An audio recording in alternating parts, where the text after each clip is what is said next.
Jaz sem Ševega Silvester, rojen leta 1949, končal sem srednjo kmetijsko šolo.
Tukaj delam že 35 let in na začetku, ko sem prvič srečala gluhoslepo osebo, sem bila, kako naj rečem, presenečena. Pravzaprav sploh nisem vedela, kaj naj počnem, kako naj pristopim k gluhoslepi osebi, kako se lahko z njo sploh sporazumevam. V veliko pomoč so mi bili gluhi, ki so komunicirali s temi gluhoslepimi osebami, in največji vtis je name naredil takrat, v tistem času, gospod Janez Blatnik, ki je bil popolnoma gluha oseba, popolnoma slepa oseba, res 100% gluhoslepa oseba, ki pa je komuniciral v znakovnem jeziku. V času, ko pa je izgubljal vid, pa je se naučil tudi Braillove pisave. Sporazumevala sva se v znakovnem jeziku, kasneje sva se tudi zelo sprijateljila. Spoznala sem, da gre za izjemno razgledanega človeka, Poznal je ogromno zgodovinskih dejstev, poznal je tekoče dogajanje v takratni Jugoslaviji, poznal je izjemno veliko je vedel o samih gluhih. Pravi užitek je bil se pogovarjati z njim in seveda ob srečanju s takim človekom tudi človek, kot sem bila jaz takrat, naivna začetnica na tem delovnem mestu, ogromno pridobi. In še danes sem mu hvaležna za vse, kar mi je takrat bil pripravljen dati. Jaz sem pa njemu pomenila tudi neko okno v svet, neko srečanje s drugačnim svetom, slišečim svetom, neko okno, skozi katerega je on videl tudi moj pogled na svet.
Bil je pa spet zelo razgledan človek, zelo vedoželjen, veliko je imel nekih informacij že v glavi, spominjal se je stvari, ker je kot mlad zelo aktivno živel, veliko potoval, veliko hodil v hribe, je vse to ohranil tudi neko vizualno sliko na vse te dogodke. Midva sva se res navezala zelo, še danes sva velika prijatelja. Moram reči, da sem tudi njegova zaupnica v smislu, kadar se sooča s kakšnimi težavami. Je pa gospod Tekavčič vir neke pozitivne energije. Od njega se lahko naučiš, kako pravzaprav življenje, kljub temu, da ne vidiš, da ne slišiš, ima neko vrednost, ima kvaliteto, ga je vredno živeti. In ko to občutiš, tudi jaz, ki delam tukaj in ki sem njegov osebni tolmač, čutim njegove potrebe in vedno želim, da od vsega, kar doživlja, tudi nekaj odnese. V Dolgi vasi, Vaška ulica 101.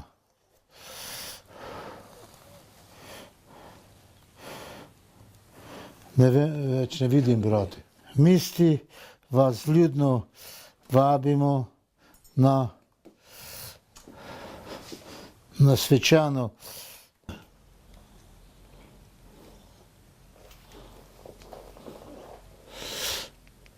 drugače ne vidim, samo z tem povečevalnim stevkom še plus lahko preštitam, drugače ne morem. Silvoji pomagam največkrat pri prebiranju dokumentov, ker nažalost slabo vidi, in pomagam mu založiti zadeve, da ve, kaj ima urejati, kakšne položnice izpolniti, plačati na pošti, tudi kaj v trgovino, če ga odpeljem, ali mu kaj pripeljem, ali pa koga pokličem, če kaj ne ve. Glavnem pomagam mu.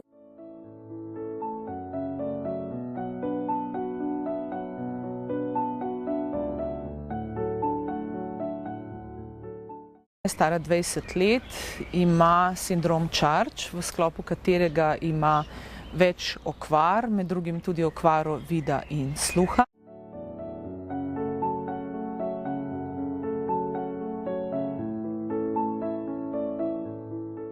Ima 5% ostanka vida, kar pomeni, da sodi med slepe osebe, in pa 24% sluha, kar v bistvu opredeljuje kot naglušno oziroma težko naglušno osebo.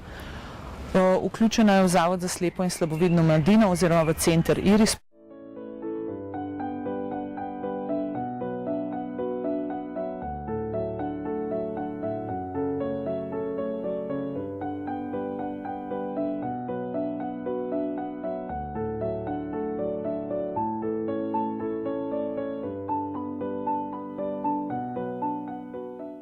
Potem je začela obiskovati osnovno šolo s prilagojenim programom.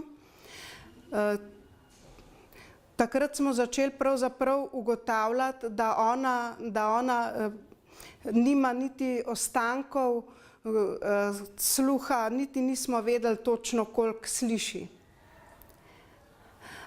Začeli smo uvajati kretalni govor, čeprav je ona kretala že v vrtcu, v Zavodu za gluho in naglušno mladino. In tako smo začeli spoznavati kompleksnost gluhoslepote. Ona ni potrebovala prilagoditev samo glede sluha, potrebovala je prilagoditev tudi glede vida. In njena komunikacija je bila praktično zelo slaba. Pospravili, ja, pospravi, no, daj, na polico. Bomo potem vzeli.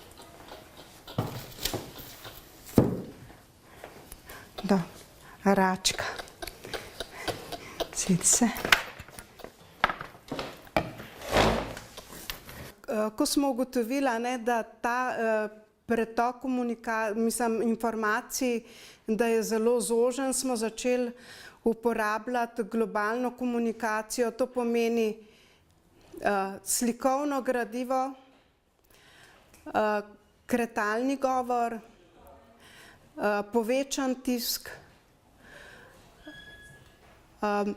pa tudi enoročno abecedo.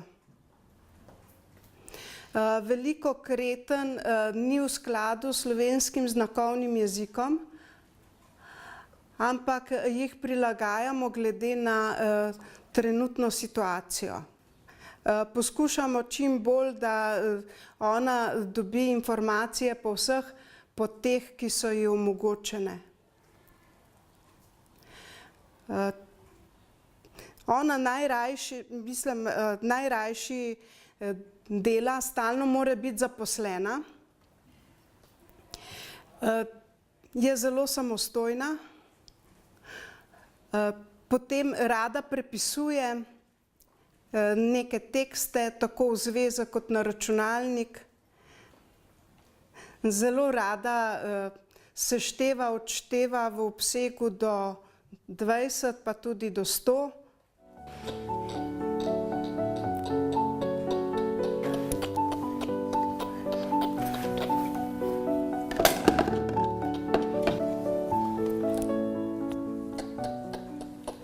Pri ročnih spretnostih rada šiva, rada dela makrame, potem trga papir, riše, barva, lepi, pomaga tudi pri gospodinjskih opravilih, kot je pospravljanje, kuhanje. Nesla, gospe, vadi, brisače, kar vstani.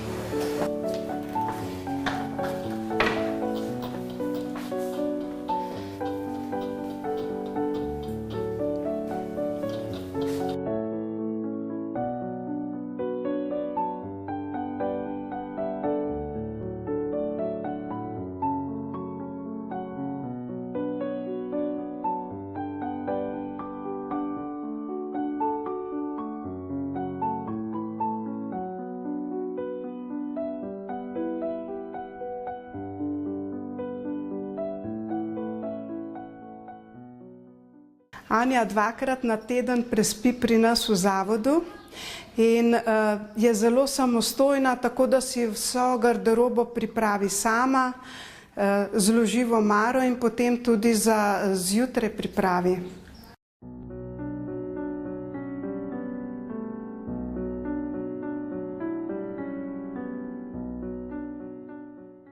Zavedam se, da Anja raste. Če bi bila Anja zdrava, tako kot so njeni vrstniki, potem bi lahko pri teh letih že odšla od doma oziroma bi verjetno šla študirati ali kaj takega. Do 26. leta nekako si želim, da bi jo imela pri sebi oziroma bi v tem času najdla neko skupnost, neko bivanjsko skupnost oziroma nek prostor, kjer bi se ona dobro počutila, kjer bi lahko nadaljevala s tem, kar smo mi začela, da ne bi zdaj, če bomo mi nehali delati z njo, potem bo kar naenkrat, bojim se, da bo konc tega, kar smo 20 let delali, kar smo razvijali, da bo zdaj tega konc. Zavedam pa se, da Anja mora iti od doma, to vem že kar nekaj časa, da jaz nisem tista oseba, s katero bi Anja preživljala preostanek svojega življenja, oziroma ona mora biti med sebi enakimi, kjer iz tega, kako se ona počuti v šoli, jaz razumem, da je njej tukaj dobra, je med sebi enakimi in je dobra. In tudi za naprej upam, da bomo najdli neko ustanovo, kjer bo ona to lahko še naprej razvijala, pa kjer bo najdla prijatelje, pa kjer bo lahko pač živela dalje.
Rada bi vam pa opisala še dogodek, ko smo bili v Španiji in smo šli v zabaviščni park Marineland.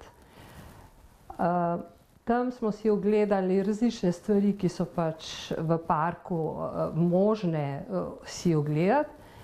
No in med drugim smo si ogledali tudi šov program delfinov.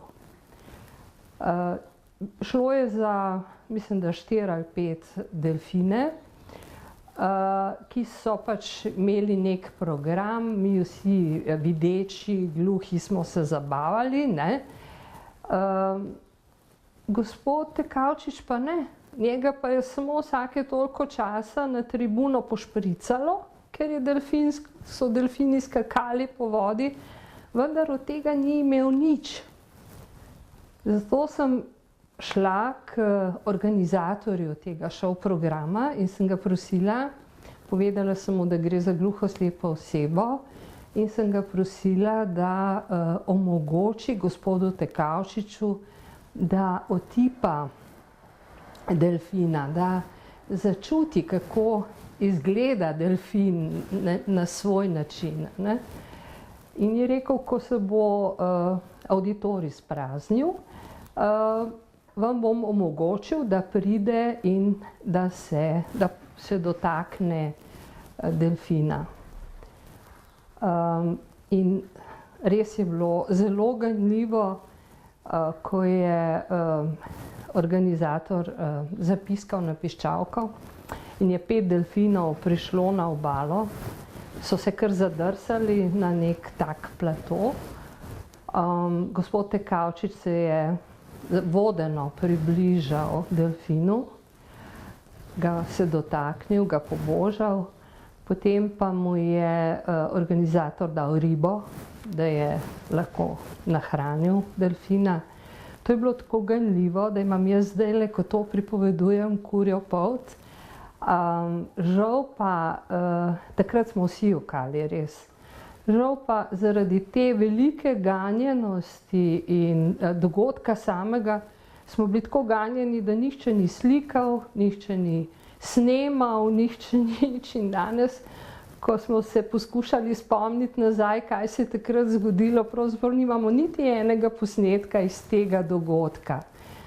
Vam pa lahko rečem, da še danes gospod Tekavčič o tem govori ganljivo. In res je bistvo dela z gluhoslepimi ljudmi, ki se ga jaz držim kot neko načelo, je v prvi osebi in vedno je najpomembnejša gluhoslepa oseba. Jaz nisem pomembna.